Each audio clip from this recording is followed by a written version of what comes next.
Hi, this is Scientist Sarah answering your science questions. Today, we're going to learn about black holes. Nicholas from Mrs. Buckman's 3rd grade class at Enders Road Elementary School wants to know, what is a black hole? That's a great question, Nicholas. According to Stephen Hawking, a famous physicist, a black hole is a region of space-time from which it is not possible to escape to reach a distant observer. Okay, but what does that mean? Well, to understand what a black hole is, we first have to know that when stars run out of fuel, they die, just like animals on Earth do. Depending on the size of the star, a couple of different things could happen when it dies. If it's a really small star, it'll eventually just stop giving off heat and light. However, if it's a really big star, it'll explode. This explosion is called a supernova.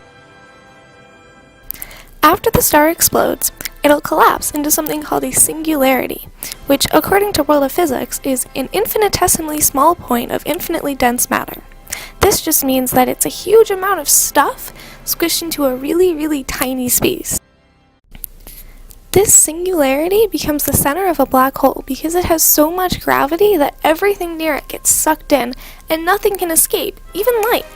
This is actually why it's called a black hole. We see things when light bounces off of an object and into our eyes. Most objects will absorb part of the light and reflect the rest, which is why they look different colors. When an object looks white, that means it's not absorbing any of the light, it's letting all of it bounce back to us. When something looks black, it's the opposite. It's absorbing all of the light and not letting any of it bounce back to us. This is what the black hole does. Because light gets trapped in the black hole, it can't bounce back to us, so the black hole looks, well, black. Let's review what we learned today. A black hole forms when a huge star explodes and collapses into a singularity that becomes the center of the black hole. A black hole has so much gravity that everything near it gets sucked in.